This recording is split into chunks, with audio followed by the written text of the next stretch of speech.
So I waited to tell this particular story, Fuzzy, and I didn't send the show notes, but I'm gonna lay it out, so to speak. So Scott asks if Sony would ever license an IP from Xbox. I don't think that's ever going to happen.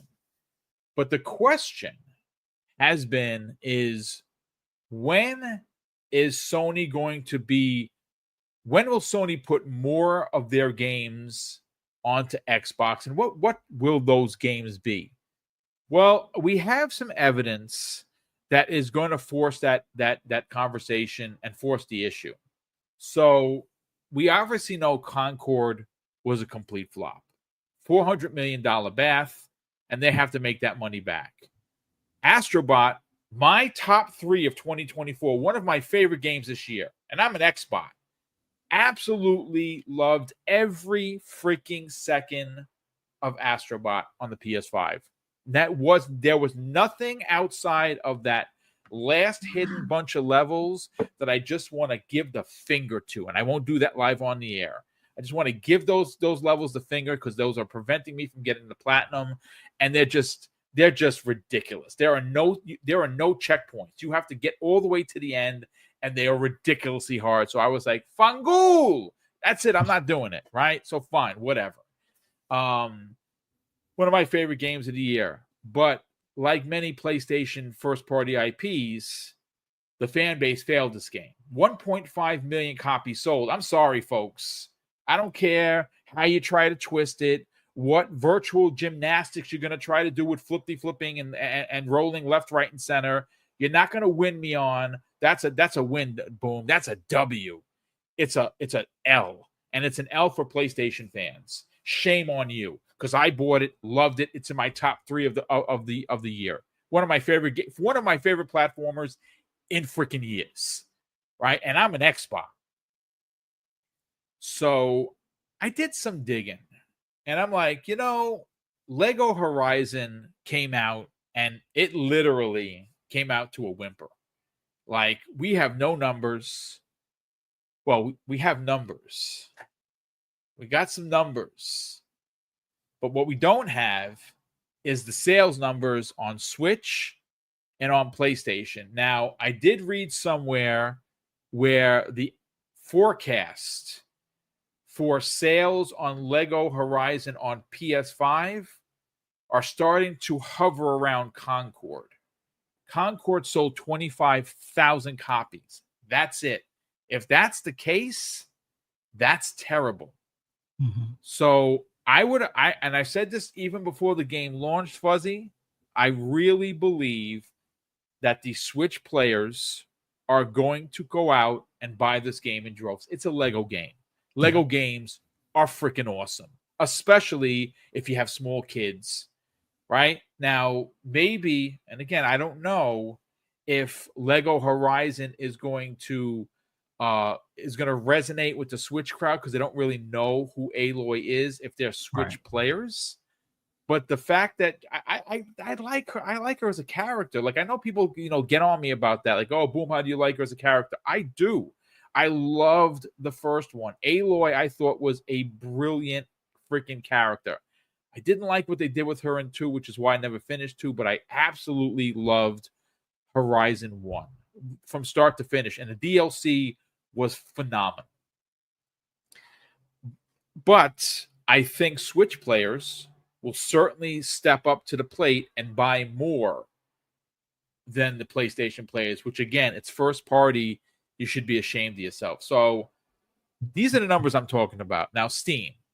It released on PS5, Switch, and Steam. You're laughing. Don't make me laugh. I'm trying to be a professional here, goddammit. So I have the numbers, folks, and they're just not good. Right now, I literally just ran the Steam DB right now, live on the air.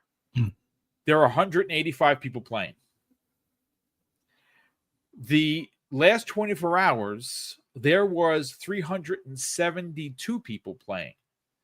The all-time peak for a PlayStation first-party multiplat that somehow skipped Xbox had 602 players. Fuzzy. 602 players for its all-time peak 4 days ago. So I was like, I heard, I'm almost positive I heard Dirt Griggity mention it. So I went and did some digging. And I said, you know what? What's an old Lego game that doesn't have a character attached to it that we can use for comparing apples to bananas? Mm-hmm. So I went and pulled the numbers for a Lego City Undercover. Okay. And this game, if you could look to see when it came out, I don't have it. Let's see when did it come out? Okay, so I have the numbers here. Holy cow! It came out April of 2017 is when this game came out. Wow. It's old. So if we're comparing apples to bananas, right? Just for conversational pieces, which is why I believe Sony has not only released another bomb, but unfortunately, the Xbox announcement that a lot of PlayStation players are dreading is going to happen sooner than later. So playing in the past 2 hours of a game that released in 2017, do you know how many players were there? Would you like to know, chat? Would you like to know, Fuzzy Belvedere? 235. Right? In the 24-hour peak, 24 hours, 410 people played a game from 2017.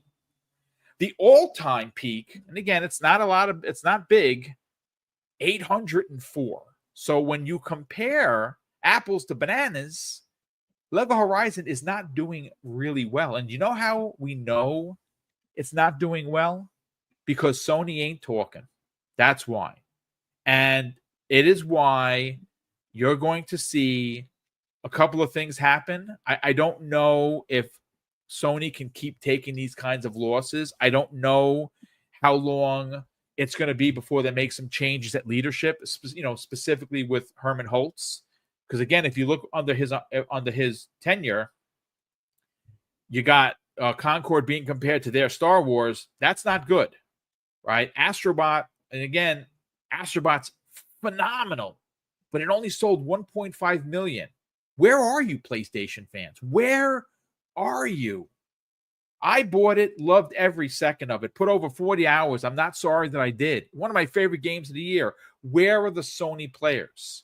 Nowhere, right? And here's another one. Where are the Sony players? I know they're not on Steam. I know they're not on Switch.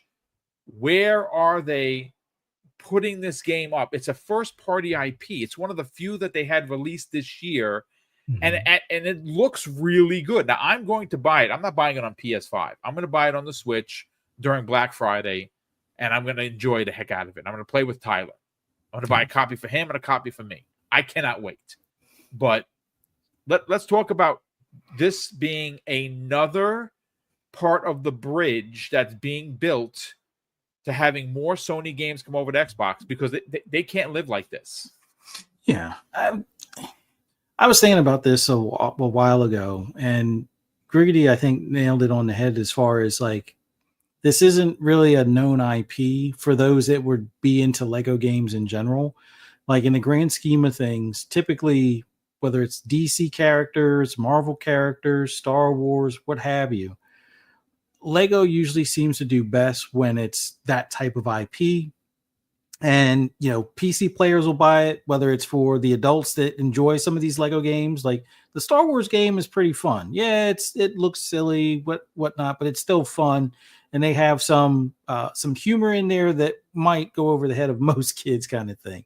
But when it comes to Aloy, unless you're on PlayStation, you're probably not as familiar. So, yeah, they've sold a decent amount of, Horizon, Zero Dawn and Horizon Forbidden West on Steam, but it's not really the area where I would expect Lego Horizon to do well. I always kind of thought that Lego Horizon would do best on Switch, even more so than on PlayStation itself. But this is another example where people clipped me before, and I guess it seems like Sony is actually considering putting Astrobot on PC now. I said They it was a should, dumb, though. yeah. They I said it should. was a dumb idea for them not to, and not that you would have this type of result. I think Lego Horizon having mixed reviews, because it didn't get 9s and 10s. It's some people are like 5, some people are like 8 or 9. So it's mixed reviews for the most part. And with that being said, Steam is all, well, I wouldn't say they're all about reviews, but if you're getting mixed reviews, chances are it's going to be avoided like the plague, even before you have people like, oh no, it's actually fun. Don't listen to, these media outlets. Like Steam will usually, they're not going to give you the benefit of the doubt unless it's that type of game that appeals to a PC player in general kind of thing. But I thought it was weird for Sony not to put this on Xbox, considering that they're putting it on Switch, but I understand, they'll be cozy with the people that they stabbed in the back or that stabbed them in the back for them to even exist kind of thing. If you know the story about Sony and Nintendo way back in the day, but all things considered, I didn't expect that this thing would do big numbers, but I didn't expect they would do this bad. Like, this is less than what we saw as far as Concord, given it's a totally different genre. I know it's not the type of game that even PlayStation players are convinced is a good game. Like, I think Sony is spent so much time making this premium experience that when a game doesn't give you that visual of a premium experience, like a Lego game does not look like a premium experience, their players aren't going to, buy it up in droves. And then with Astrobot, yeah, 0.5 million isn't bad if it was like a smaller studio game, but when this is like a first party title and it was a sequel to a game that was included with every PS5 that was sold as a tech demo for the DualSense, you would expect with 60 million plus consoles out there, maybe they get the 10% threshold. Like that would have made more sense, where if they'd sold 5 or 6 million copies before they do like a pack in or something like that, that I think would have been, I wouldn't say more acceptable, but more respectable considering how many consoles are out there. But to only do 1.5 million, and then also when you look at things like Stellar Blade, which was another game that was propped up, only doing like about 1 million, it makes you wonder what they're doing wrong, or who they have looking at their roadmap or their upcoming games and making the decisions to greenlight or to cancel certain games. It seems like whoever that individual, whether it's Herman Hulse or somebody else, they need to go, because I always look back at like when Jaffe, and I don't always agree on some of his takes on things, but when he was talking about how Sony is going to be in a world of crap when Connie Booth left, I think we're starting to see maybe having somebody that was like your go-getter as far as getting these studios to release games in a timely manner, get the games that players wanted, and making sure they reach the finish line. I think when you get rid of somebody like that has that eye, let's say, like King David says, you're not going to have the best of times afterwards, because it's going to take you a while to find that next individual that has that eye or has that outlook on things of what games are going to be worth their investment or be successful.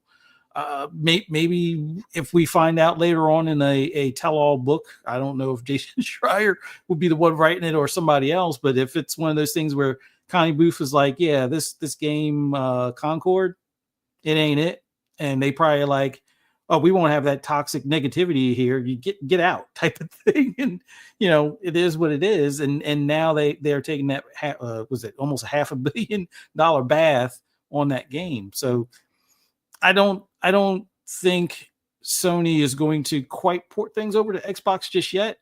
They got to get Nixus to be a bigger team to be able to work on multiple titles to port to PC. Like, I think their biggest thing now moving forward is to ramp up Nixus, so that way they're either working hand in hand with their studios to have things released day and date on PC, or at least start getting a lot of that back catalog that they want to work on up to speed. So that way it's not like we're waiting until next year for the next whatever PS title comes to PC, which I was under the impression after the God of War, or maybe it was Horizon being remastered again, that it would wind up being GT7. But if it's not GT7 and it winds up being another title or a redo of The Last of Us 2, which would be completely stupid in my opinion, but it just feels like they need to take a step back, look at the bigger picture, realize why things are only reaching like a threshold of maybe a mill and a half copies when they should be reaching 10, 20, 30 mil like they were when they had the PS4, considering some of these games are still playable on the PS4, considering half of their player base is still on PS4. And, they just released the Pro. I don't think many PS4 people are going to upgrade unless maybe they were a PS4 Pro person. Then they'll go with PS5 Pro possibly. But I think they kind of priced themselves out of that market to some extent. But yeah, it just feels like Sony has kind of lost their vision on what a good game is, or what at least a good game in their player base's eyes. Because it seems like they've got them trained where if this Lego game is in a third person perspective, over the shoulder, story narrative driven kind of game, yeah, they ain't touching it. And that even means for those that upgrade to PC or are also on PC as well. So they got to figure something out and figure it out quick.